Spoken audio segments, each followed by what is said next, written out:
Good morning.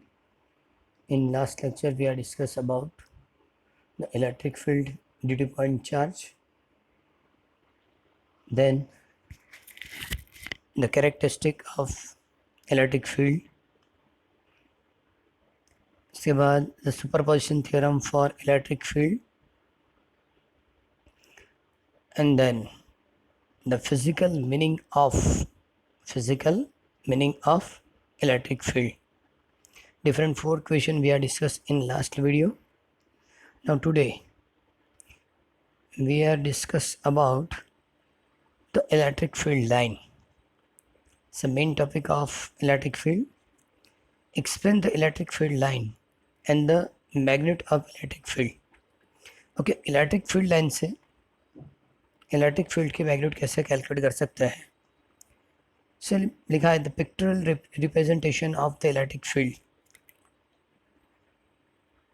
Produced by the charge of system of charge इस electric field line. मतलब charge या system of charge से जो भी इलेक्ट्रिक फील्ड प्रोड्यूस होती है उसकी पिक्चर जो हम ड्रॉ करते हैं उस रिप्रेजेंटेशन को हम इलेक्ट्रिक फील्ड लाइन बताएंगे. बाद में लिखा है draw vector pointing along the direction of the electric field with the length proportional to the strength of the field at each point. Okay, किसी भी पॉइंट पे आपको फील्ड लाइन ड्रॉ करनी है तो उस वेक्टर की लेंथ उस पॉइंट पे जो इलेक्ट्रिक फील्ड की स्ट्रेंथ है उसके प्रोपोर्शनली ड्रॉ करना है.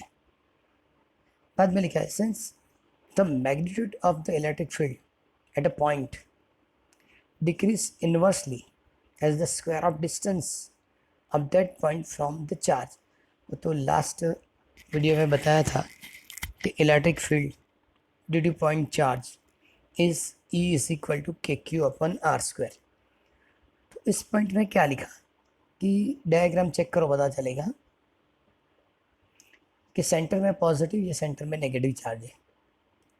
लास्ट टाइम बताया था electric field is a vector physical quantity and the direction of the electric field is positive charge to negative charge. इसका मतलब पॉजिटिव चार्ज से फील्ड की डायरेक्शन बाहर की ओर होगी, radially outward. Similarly negative charge के लिए फील्ड लाइन जो ड्रॉ करेंगे या फील्ड जो ड्रॉ करेंगे वो रेडियली इनवर्ड होगी. लेकिन मेन पॉइंट क्या है कि चार्ज के नज़दीक जो भी वेक्टर है, फर्स्ट जो लाइन ड्रॉ की है फर्स्ट, उसके बाद जो सेकेंड वेक्टर ड्रॉ करेंगे उसकी लेंथ कम हो जाएगी, थर्ड की लेंथ उससे भी ज़्यादा कम हो जाएगी. क्यों? तो electric field is inversely proportional to square of distance. ये उन्हें आपको थर्ड पॉइंट पे लिख के दिया है. क्लियर? और वहाँ वो भी बताया कि charge is positive then outward, negative तो फील्ड लाइन इनवर्ड होगी, जो डायग्राम में उसने ड्रॉ करके दी है. Okay, next point. In this figure, each arrow indicates that the electric field, the force acting on a unit positive charge placed at the tail of that arrow. Connect the arrow pointing in one direction to one direction, मतलब one point to another point, तो आपको resultant जो representative मतलब field line वो मिलेगी. कहने का मतलब ऐसा है किसी एक पॉइंट से सेकंड पॉइंट की ओर जब फोर्स लगता है, इलेक्ट्रिक फोर्स, उस डायरेक्शन में आप वो वेक्टर ड्रॉ करेंगे और वो वेक्टर जो रिप्रेजेंट करता है वो फील्ड लाइन है. बाद में तो magnet of field line is represent by the density of field line.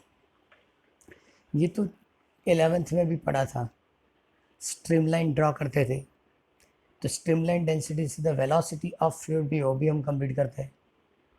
Similarly the density of field line से इलेक्ट्रिक फील्ड मिलेगा. पहले बताया गया था कि जब स्ट्रीमलाइन नज़दीक होती है मतलब डेंसिटी ज़्यादा होगी, वेलोसिटी ज़्यादा मिलेगी. स्ट्रीमलाइन सेपरेट हो जाएगी, डेंसिटी कम हो जाएगी, मतलब वेलोसिटी कम होगी. सिमिलर यहाँ लास्ट पॉइंट पर लिखा है vector is strong near the charge so the density of the field line is more near the charge and the line are closer. Charge के नज़दीक चेक करो तो सभी फील्ड लाइन नज़दीक है, डेंसिटी ज़्यादा है, इसका मतलब वहाँ इंटेंसिटी इसकी ज़्यादा है. Away from the charge the field line get weaker and the density of field line is less, so resulting in well separated line। मतलब कि जैसे आप दूर जाएंगे वो लाइन अपने आप सेपरेट हो जाएगी क्योंकि वहाँ इसकी इंटेंसिटी कम है। तो फर्स्ट टॉपिक जो पढ़ा है relation between electric field and field line, मतलब फील्ड लाइन की डेंसिटी से भी हम इलेक्ट्रिक फील्ड की इंटेंसिटी एक्सप्लेन कर सकते थे, और इसलिए क्वेश्चन में लिखा था explain the electric field line and the magnet of electric field. Okay, now next question.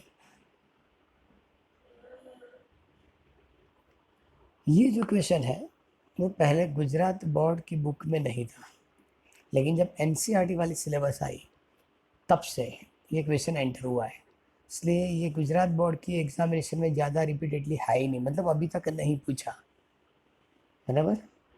अब ये पॉसिबल हो सकता है कि पूछेंगे, मतलब इसको प्रिपेयर करना है। So now question is how field line depend on area on solid angle made by area. Okay, सबसे पहले solid angle and plane angle, ये दोनों सप्लीमेंट्री फिजिकल क्वांटिटी है, ऐसा 11th में पढ़ा था। सॉलिड एंगल और प्लेन एंगल की सप्लीमेंट्री यूनिट भी हमने 11th में पढ़ी थी।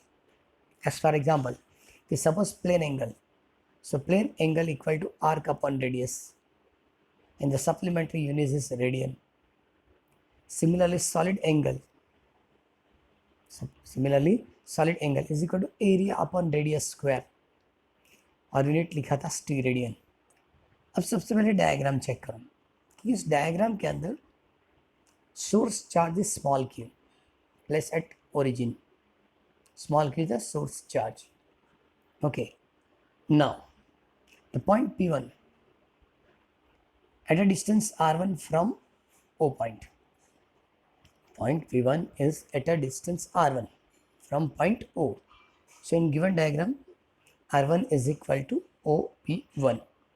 Now similarly, P2 point at a distance R2 from point O, and therefore R2 is equal to OP2.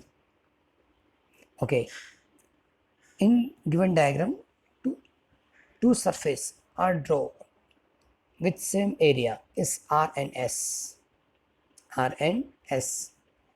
The area of R surface and area of S surface both are equal, but the field line passing through R is approximate 3. 2 तो है ही, लेकिन 3 बता सकते हैं, but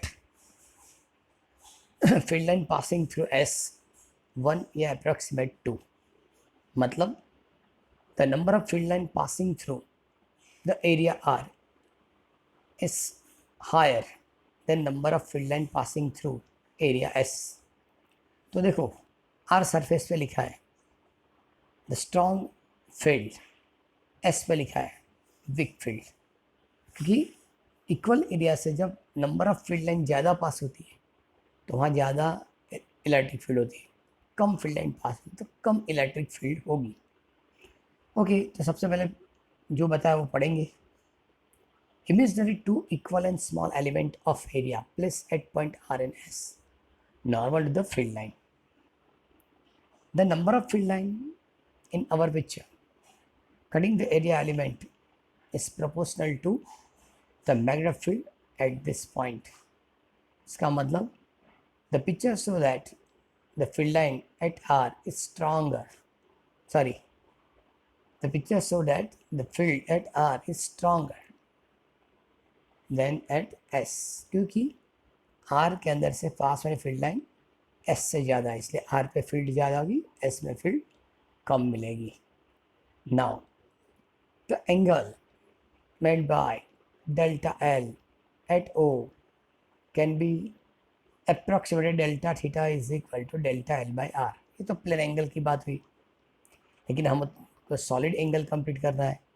so solid angle delta omega is equal to area upon radius square, so delta S upon R square। इस formula से हम P1 और P2 की पे जो सर्कल ड्रा किए ना उसकी हम एरिया कैलकुलेट करेंगे। सबसे पहले एक चीज़ चेक करो कि P1 पे जो सर्कल ड्रॉ किया है और P2 पे जो सर्कल ड्रॉ किया है, ये दोनों सर्कल से पास होने वाली फील्ड लाइन इक्वल है। P1 पे जो सर्कल ड्रॉ करके दिया है उससे पास होने फील्ड लाइन, और P2 पे जो सर्कल ड्रॉ किया है उससे पास होने वाली फील्ड लाइन क्या है, इक्वल। इसका मतलब दोनों जगह पे फील्ड की स्ट्रेंथ इक्वल होगी। अब आगे लिखेंगे, in a given solid angle the number of radial field line is the same. Clear हो गया कि P1 पे जो सर्कल है और P2 पे जो सर्कल है, सब में से पास होने फील्ड लाइन क्या है, इक्वल है। अब for point P1 and P2 the distance R1 and R2 from the charge या origin, the element of area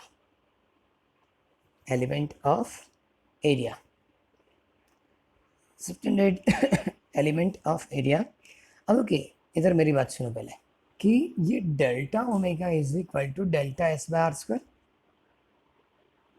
delta omega मतलब सॉलिड एंगल, फॉर्मूला क्या है, area upon R square. Suppose area equal to लिखना है तो so area is equal to radius square into solid angle, radius square into solid angle. तो वही लिख के दिया है, वही इसमें लिख के दिया है। For 2 points P1 and P2 at the distance R1 and R2, the area of elements in terms of delta omega is R1 square delta omega at point P1 and R2 square delta omega at point P2। Solid angle से मिला delta S equal to delta omega into R square. Okay, P1 के लिए distance R1 square, so R1 square into delta omega. P2 के लिए distance R2, so R2 square delta omega। Now the number of line n cutting the area element are the same, दोनों से पास होने field line equal है। तो अब ये line पता चलना चाहिए, the number of field line cutting unit area element is n upon R1 square delta omega। इसका मतलब number of field line per unit area, so number of field line is n, area is R1 square upon delta omega for point P1, similarly n upon R2 square delta omega for point P2। लिखा है n और delta omega are common, तो इसका मतलब क्या हुआ, the strength of field depend on 1 upon R square. इसका मतलब किसी भी पॉइंट पे जो इलेक्ट्रिक फील्ड मिलती है due to point charge is inversely proportional to square of distance. ये तो पहले भी हम जानते थे कि E is equal to K Q upon R square. Electric field due to point charge is always inversely proportional to square of distance. Okay, now next, अब बताए draw the electric field line of simple charge distribution. ये जो question है, ये question हमको 2 marks में बहुत कम मिलेगा, लेकिन इससे MCQ ज़्यादा मिलेंगे। पहले तो टेक्स्ट बुक के हिसाब से उन्होंने डिफरेंट 4 इलेक्ट्रिक फील्ड की फील्ड लाइन ड्रॉ करके दी, और बाद में फॉर इंफॉर्मेशन करके और डिफरेंट 4 इलेक्ट्रिक फील्ड की फील्ड लाइन बताई। क्योंकि इलेक्ट्रिक फील्ड डिफरेंट टाइप की होती है, पॉइंट चार्ज से होती है, नंबर ऑफ पॉइंट चार्ज मतलब सुपरपोजिशन से मिलती है, लीनियर डिस्ट्रीब्यूशन से भी मिलती है, सरफेस डिस्ट्रीब्यूशन से भी मिलेगी और वॉल्यूम से भी मिलेगी। और लीनियर डिस्ट्रीब्यूशन, सरफेस डिस्ट्रीब्यूशन, वो सब आगे हम इस चैप्टर में पढ़ेंगे। तो सबसे पहले लिखा उसने, the picture of field line was explained by the Faraday to develop in a way to visualization of electric field around the charge configuration, initially is called Faraday lines. Okay, सबसे पहले विक्टोरियल जो डायग्राम है किसका, electric field का, वो Faraday ने explain किया था, इसलिए इसको इनिशियली फेराडे लाइंस भी बताया जाता है। ओके, ये 3 डायमेंशन में ड्रॉ कर सकती है। सबसे पहले जो लाइन बताई, फिगर जो ए बताई, वो Q greater than 0, positive charge की फील्ड लाइन रेडियली आउटवर्ड होती है, क्योंकि लास्ट लेक्चर में बताया था द इलेक्ट्रिक फील्ड की direction positive charge to negative charge, मतलब पॉजिटिव से स्टार्ट होता है ओके, मतलब वो लाइन इन्फिनिट डिस्टेंस तक जाती है, ऐसा बता सकते हैं। Similarly for Q less than zero, Q less than zero, तो फील्ड लाइन इनवर्ट होती है, मतलब इन्फिनिट डिस्टेंस से आती होगी, लेकिन कहाँ मिलेगी, इनवर्ट, क्योंकि electric field direction positive negative, तो नेगेटिव के लिए एरो इनवर्ट और पॉजिटिव के लिए आउटवर्ड। ओके, नाउ सी, ये दो पॉजिटिव चार्ज के लिए फील्ड लाइन कैसे ड्रॉ करेंगे, वो ड्रॉ करके दिया है। दो पॉजिटिव चार्ज, अब दो पॉजिटिव चार्ज होंगे, दो पॉजिटिव चार्ज होंगे, तो इसका मतलब पॉजिटिव चार्ज से फील्ड लाइन जो ड्रॉ करेंगे उसमें एरो बाहर की ओर आउटसाइड होगा। चेक करो, दोनों पॉजिटिव है और दोनों पॉजिटिव चार्ज के सामने से जो फील्ड लाइन निकलती है वो वाइड में स्ट्रेट होकर इन्फिनिट डिस्टेंस तक जाती है, स्ट्रेट होके इन्फिनिट डिस्टेंस तक जाती है।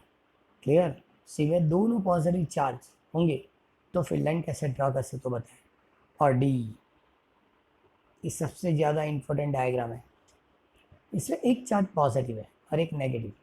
डायग्राम में गलती से दोनों नेगेटिव लिखा है, लेकिन डायग्राम से पता चल जाना चाहिए कि पॉजिटिव कौन सी नेगेटिव कौन सी। डायग्राम थोड़ा गलत भी है, लेफ्ट साइड का जो पॉइंट है वो पॉजिटिव है। चेक करो, सभी एरो अंदर से बाहर की ओर आते हैं, लेकिन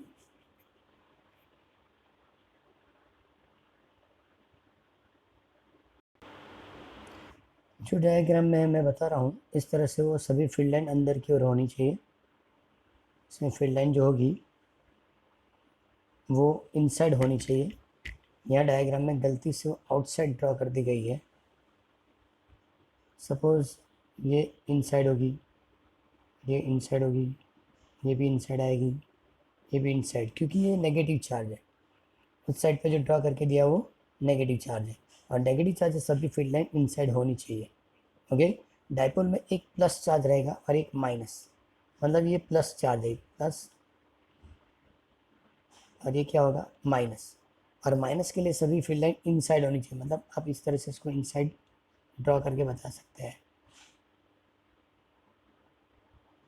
ये सभी फील्ड लाइन अंदर की ओर होनी चाहिए। क्लियर, इलेक्ट्रिक डाइपोल के अंदर एक पॉजिटिव चार्ज एक negative charge as a equal distance होता है। पॉजिटिव चार्ज से सभी फील्ड लाइन बाहर निकलती है और नेगेटिव से वो अंदर की ओर जाती है। ओके, देन ये चार उन लोगों ने सबसे पहले हमको ड्रॉ करके दिया है। Q greater than zero, Q less than zero, दोनों पॉजिटिव, एक पॉजिटिव और एक नेगेटिव, एक पॉजिटिव एक नेगेटिव, इसको डाइपोल बताया जाता है। इसमें सभी की इंफॉर्मेशन लिख के दी है। नाउ एडिशनल इंफॉर्मेशन, जैसे हमने थर्ड में दिखा कि दो पॉजिटिव चार्ज थे तो फील्ड लाइन कैसे ड्रॉ करेंगे। सिमिलरली दो नेगेटिव चार्ज है, दो नेगेटिव चार्ज, तो फील्ड लाइन कैसे ड्रॉ होगी। दोनों नेगेटिव है तो सभी फील्ड लाइन में एरो अंदर की ओर ड्रॉ करके देना है, क्योंकि पॉजिटिव के लिए आउटवर्ड, नेगेटिव के लिए क्या होगा, इनवर्ड होगा। Okay, then the electric field line for the uniform electric field, ये सबसे बड़ी बात है। यूनिफॉर्म इलेक्ट्रिक फील्ड मतलब फील्ड में सभी पॉइंट पे फील्ड की इंटेंसिटी इक्वल होगी, और जब फील्ड की इंटेंसिटी इक्वल होगी तो इसका मतलब सभी vector equal length and parallel to each other, parallel to each other is a uniform electric field, it's called uniform electric field, ये equal electric field. Okay, then see the electric field line on the metallic sphere in uniform electric field. Okay, uniform electric field के अंदर जब आप metallic sphere रखेंगे वो conducting material होता है, और इसलिए जब स्फीयर रखेंगे तो सभी फील्ड लाइन अंदर की ओर जाएगी, मतलब स्फीयर की ओर वो फील्ड लाइन टर्न हो जाती है। इससे दूर जो रहेगी वो तो पैरेलल रहेगी क्योंकि यूनिफॉर्म है, लेकिन स्फीयर के रीजन में जितनी भी फील्ड लाइन है वो स्फीयर के अंदर एंटर होगी और सेकेंड ओर से वो बाहर भी निकलेगी। एक ओर से वो एंटर होती है, एक साइड से वो यहाँ से एंटर होती है, तो यहाँ से क्या हो जाएगी, वो बाहर निकल जाएगी, यहाँ से वो बाहर निकलेगी। इसका मतलब स्फीयर जितने रीजन में जो भी फील्ड लाइन है वो स्फीयर की ओर टर्न हो जाती है, स्फीयर की ओर टर्न हो जाती है। सिमिलरली वो किसके लिए था, कंडक्टिंग मटेरियल लिए। नाउ डी में लिखा the electric field line for dielectric slab. Dielectric का मतलब ही होता है वो इंसुलेटर है, और जब इंसुलेटर को आप इलेक्ट्रिक फील्ड में रखेंगे तो फील्ड लाइन बाहर की ओर जाएगी। आप चेक कर सकते हैं कि फील्ड लाइन पहले स्ट्रेट थी, अब ये इधर की ओर हो गई, ये जो वो ऊपर की ओर हो गया। इसका मतलब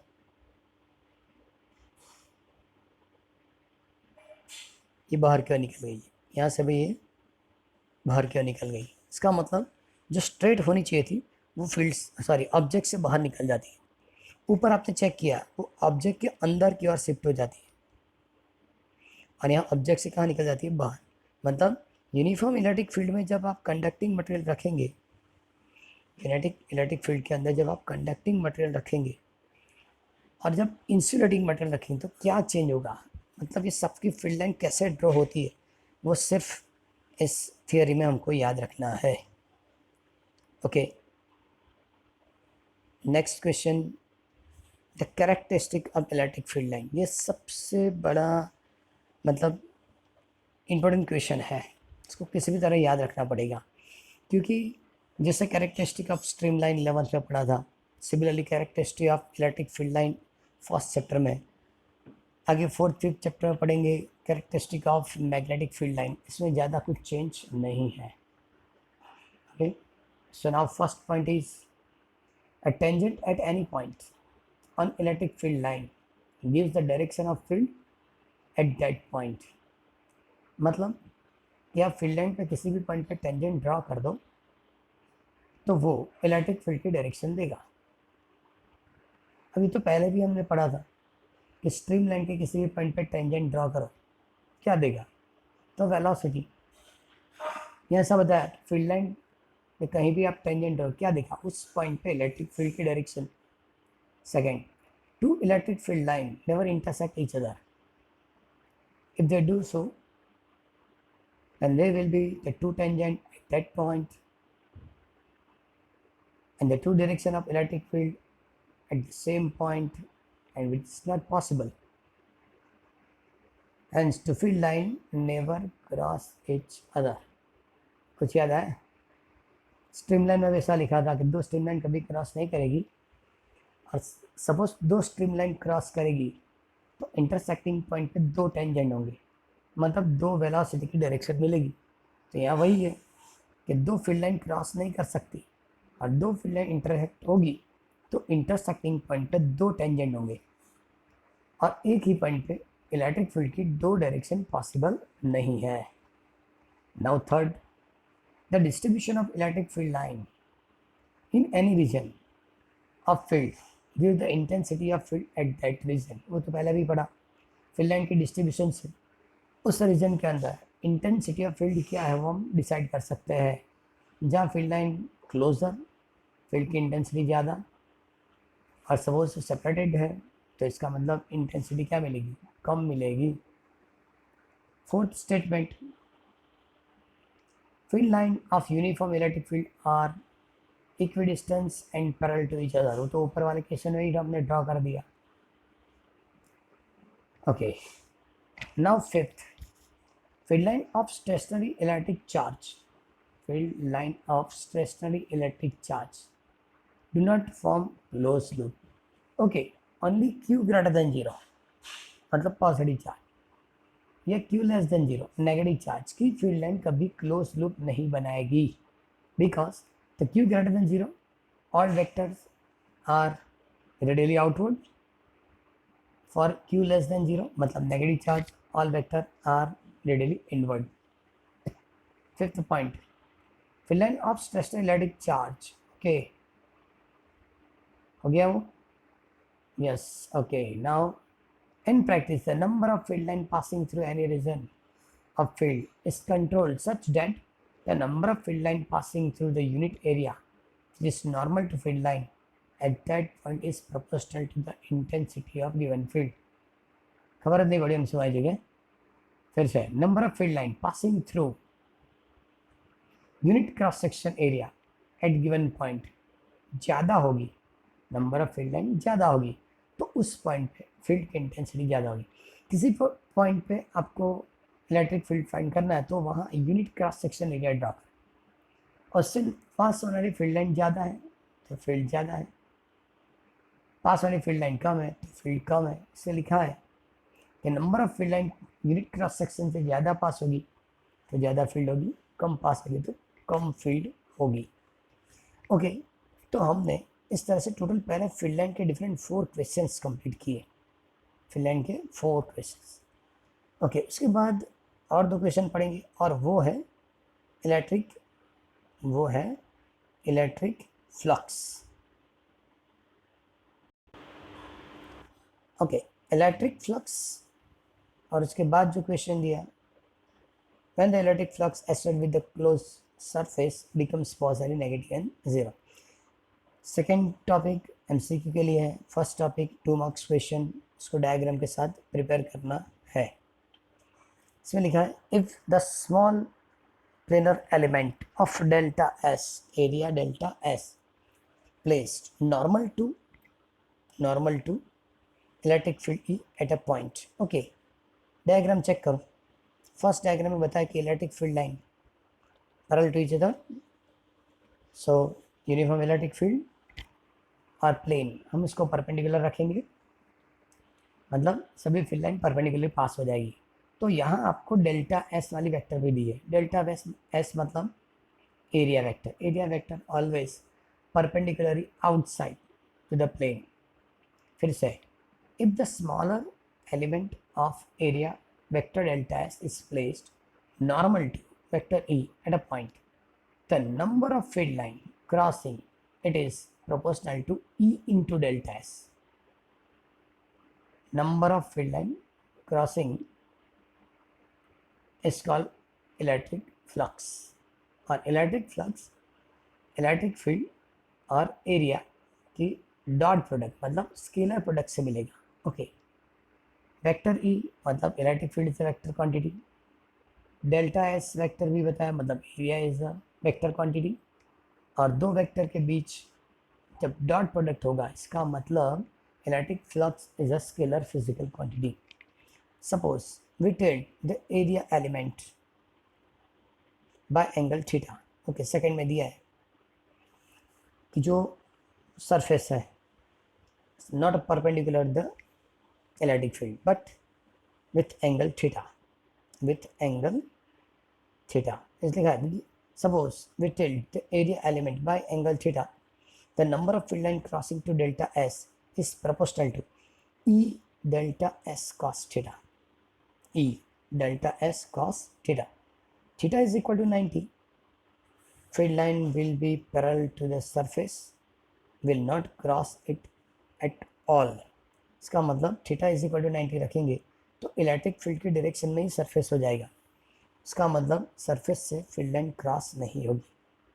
when theta is equal to 0 तो field line will be normal to the surface as shown in figure. Okay, first में जो ड्रॉ किया था वो, फर्स्ट डायग्राम में जो ड्रॉ किया वो कि सभी फील्ड लाइन परपेंडिकुलर पास हो जाएगी, angle between E and delta S is equal to 0, और suppose E and delta S is equal to 0 तो cos 0 is 1, so electric flux is maximum, but the field line and surface, electric field line and surface both are perpendicular to each other, so cos 90 equal to 0 and flux also 0.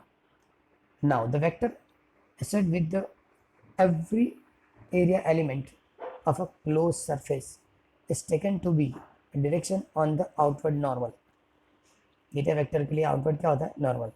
The area element vector delta S at a point on a closed surface equal delta s into n caret, small element के लिए बताया, where delta s is the magnitude of area element and n caret is a unit vector in the direction of the outward normal at that point। जब smaller element लेंगे, ये पूरा surface नहीं लेंगे लेकिन सरफेस के ऊपर एक स्मॉल एलिमेंट लेंगे तो इसकी एरिया डेल्टा एस, और सपोज वहाँ इलेक्ट्रिक फील्ड ई है तो इलेक्ट्रिक फ्लक्स के लिए आप डायरेक्टली लिख सकते हैं electric flux delta phi through an area element delta S is delta phi is equal to E into delta S. E is a electric field at smaller element, delta S is the area of smaller element and the multiplication is E delta S cos theta. Theta is the angle between E into delta S.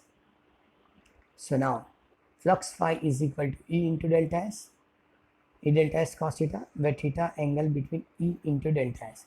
Okay, now ऐसा unit of electric flux. Okay चलो, E के लिए Newton upon coulomb ऐसा लिखते थे, area के लिए metre square, so newton metre square upon coulomb. लेकिन मैंने इलेक्ट्रिक फील्ड की 2 यूनिट बताई थी, न्यूटन अपन कूलम भी बताई थी, वोल्ट अपन मीटर भी बताया था. ओके, तो यूनिट में क्या लिखेंगे?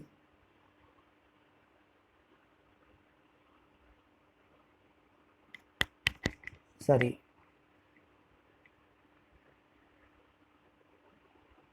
Volt upon metre into metre square. So metre metre cancel, तो एक और यूनिट भी लिखी उसने, वोल्ट इनटू मीटर. ओके, और फर्स्ट यूनिट क्या है? फर्स्ट यूनिट उसने दिया कि newton upon coulomb into metre square. तो वही यूनिट है, newton metre square upon coulomb, newton metre square upon coulomb. उसके बाद डेफिनेशन दी, the electric flux associated with any area is areal integral. Aerial integral मतलब का ऐसा होता है कि जो एडिशन होता है in form of area. Aerial integral या aerial integration of vector electric field on that area, on that area. Okay, ये थियोरी किसी भी तरह प्रिपेयर करनी है. सेकेंड जो पोर्शन है तो उसी फॉर्मूला से हो जाएगा, phi is equal to E into delta S cos theta से ही कंप्लीट हो जाएगा. अब देखो लिखा है, ये सिर्फ एमसीक्यू के लिए, इलेक्ट्रिक फ्लक्स पॉजिटिव कब, जीरो कब और नेगेटिव. तो पहले फार्मूला बताइए, electric flux phi is equal to E into S, vector E into वेक्टर एस. सो मतलब phi is equal to E S cos theta. Theta मतलब angle between E and S. तो फर्स्ट लिखा है, suppose E and S both are perpendicular to each other, both are perpendicular to each other, then theta is equal to 90 cos 90 0, cos 90 0. यहाँ एक problem है, देखो cos 90 की जगह, यहाँ एक प्रॉब्लम है, cos 90 की जगह उसने cos 0 लिख दिया है और बाद में उसने आंसर भी 0 बताया है, लेकिन वहाँ लिख रहा है cos 90 और cos 90 equal to 0. Okay, now second option, if theta less than 90 then cos theta greater than 0. First quadrant होगा, फर्स्ट क्वाड्रेंट के अंदर cos पॉजिटिव होता है, इसका मतलब फ्लक्स बिकम्स पॉजिटिव. लेकिन in third point theta greater than 90 तो second quadrant होगा, और सेकंड क्वाड्रेंट के अंदर cos negative, so flux becomes negative. लेकिन for theta equal to 90 flux क्या होता है? 0. ओके, मैक्सिमम फ्लक्स कब मिलेगा? E and S both are parallel to each other. 0 कब मिलेगा? E and S both are perpendicular to each other. Positive कब? Theta less than 90. Negative कब? Theta greater than 90. अब जो 3 पोर्शन उसे ड्रॉ करके देखो, चेक करना है. फर्स्ट में बताया कि जितनी फील्ड लाइन एंटर होती है उतनी फील्ड लाइन बाहर आती है, जितनी फील्ड लाइन एंटर होती है उतनी फील्ड लाइन बाहर आती है. तो इसका मतलब Q इज इक्वल टू 0, क्योंकि एंटर होगी उतनी बाहर आएगी, तो ऐसे फ्लक्स क्या हो जाएगी? 0. लेकिन पॉजिटिव चार्ज में सभी फील्ड लाइन बाहर निकलती है, तो फ्लक्स भी पॉजिटिव होगा, और नेगेटिव चार्ज के लिए सभी फील्ड लाइन अंदर आती है, तो फ्लक्स क्या मिलेगा? नेगेटिव मिलेगा. आज हमने टोटल 6 क्वेश्चंस कंप्लीट किए हैं. सभी क्वेश्चंस प्रॉपरली पढ़ना है, नोट डाउन भी कर लेना है, क्योंकि नेक्स्ट से हम डिफरेंट टाइप की इलेक्ट्रिक फील्ड स्टार्ट करेंगे. अब तक जो भी इलेक्ट्रिक फील्ड थी वो पॉइंट चार्ज की इलेक्ट्रिक फील्ड थी. लास्ट में हमने डिफरेंट 4 क्वेश्चंस किए थे, वो इलेक्ट्रिक फील्ड किए थे. आज हमने 6 क्वेश्चंस और किए. ये सभी क्वेश्चंस लिख के कंप्लीट कर लेना है.